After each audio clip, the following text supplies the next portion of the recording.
New episode dropped of X-Men 97, and it kind of follows your favorite homegirl, Jubilee. And basically, we was correct in our thesis. We looked at the preview and we realized it could only be a couple of ways they could pull this episode off. And it seemed like the writers of the show decided to go the Mojo arc, right? So we do actually get a Mojo appearance. And boy, I don't know why they made Homeboy look so scary, but he is very frightening to look at. And I am a 26-year-old man. I don't like looking at his face. And imagine watching this at midnight, let alone I'm on the East Coast, watching this junk at 3 a.m. I just woke up randomly. But yeah, that junk was down. It was throwing my vibe off. But the thing is, I didn't like the voice actor of Homeboy, but these are the unmissable moments of episodes 4 of X-Men 97. Let's go ahead and break into it. Off the rip, I think the best part of this whole episode was the actual fighting within the video game itself. Like, they was trying to be slick with it, right? They was kind of like using like these scenes to like showcase the fighting of it most of the time, instead of like actually have to do the animation as that. I wouldn't be surprised if they actually made a little video game for these scenes and just let her do her thing. But I thought it was real dope to watch. Now, what did not make sense in this, and why is an unmissable moment, I doubt that this will be our last time seeing said character. We get the older version of Jubilee, and the way they explained it was she, Mojo, who is this interdimensional being, kind of did rough drafts before he actually went for Jubilee and took some of her DNA. And by doing so, most of the lives that you see right here in the middle, most of the lives died, but she was one stayed alive, hacked her way out of it because, you know, Jubilee is really big on video games, etc., etc. But the thing is, what maybe like, how is she old? You know what I'm saying? Now, in my head, you can like justify it by saying, oh, time in the video game is longer than time outside, something like that. But it just threw me off a loop. And then you give us something like this, you telling me you never gonna try to, you know, double back on that. You never gonna try to bring older Jubilee back. And she was alluding to, oh, you have not tapped into your powers yet. In the episode, Magneto's talking about the same things, like, yo, Jubilee, you out here turning 18, playing around, and you acting like the world like us. You know they coming for us. They already done built these robots. What you doing, girl? So everybody was on her case, and all she wanted to do is play her little Nintendo Switch. But it was a cool episode for the most part. Nothing really moving the story in this side of the episode. It was just a lot of action, a lot of nostalgia, good animation, the same old of what we've been getting from X-Men 97. And I think that's their calling card. They're trying to give you nostalgia, but make it really look good. Some of the storylines might fall flat, but really they're doing the greatest hits. You know what I'm saying? And if you watch the comic book reference videos I be dropping, you really see how they just taking the greatest hits, throwing it into one episode, and then moving on to the next greatest hits. Sooner or later they're gonna run out, but I believe, and this is just my hunch, they already have season 2 recorded and they just greenlit season 3. I think they're working towards getting to the newer issues of X-Men, which is, I can't say the word, but it's Krakoa. What's that junk called?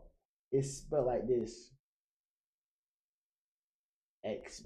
I don't know how to say the name, but basically, Proka. I don't know how to say that word. Somebody in that chat gonna be like, man, this man's stupid. But y'all know what I'm talking about. They're trying to get to this point. And then in this point, this will give them the leeway to like use Jonathan Hickman run of the X-Men, where the X-Men's kind of left humanity and started pimping humanity out low key. And but we'll talk about that on a later stream and people lock in on it. But yeah, now another thing that I liked about this episode, and this is what other shows should kind of mirror.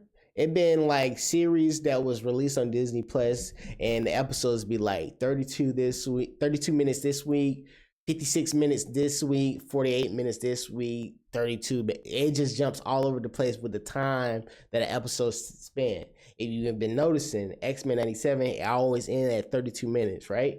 The story of Jubilee didn't take 32 minutes to do. I think basically 18 minutes, which is a solid, a solid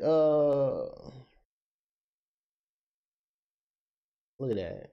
Hold on, I got distracted. I was trying to find that image, but a solid, 30 minutes with ads. I mean, they could get to 30 minutes with ads. Like, it's basically the time of an original X-Men run.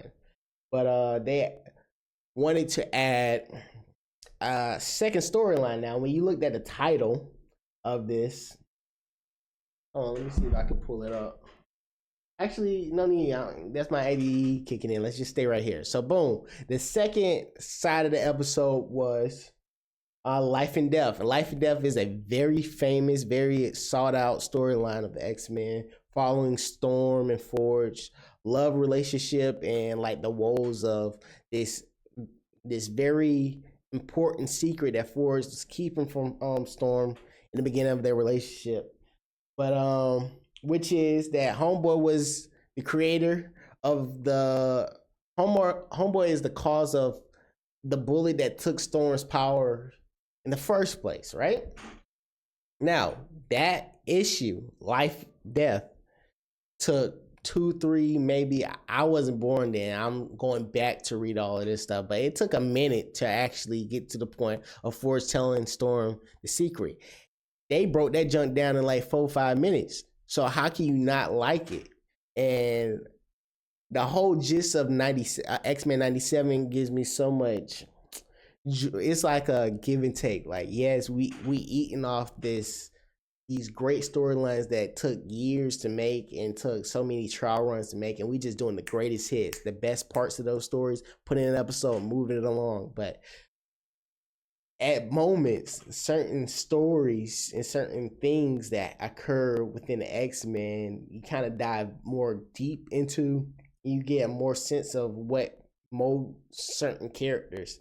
Them hitting beats like this make everything feel like it can like go away very fast. It's nothing that really cause us to need to stay on, or the character's belief system doesn't have to be that strong because it was one episode.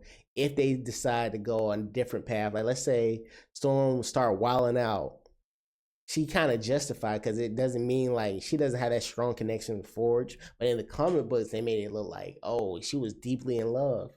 This looked like a little crush, low key, but in the comic book, it was deep in love. But anywho, she very like poetic and Shakespearean in the way she speak, but that's also based off the comic books. We're gonna see where it gets to. It ends on a note that I have not read, and boy, when I tell you, watching the junk at midnight threw my vibe off. I don't know who this bird is. I don't know what. That's some anime demon slayer freaking JJK Jujutsu Kaisen type of vibes I was getting at 3:00 at night watching this crap. I was like, yo, chill with this. I don't need this before I go to sleep.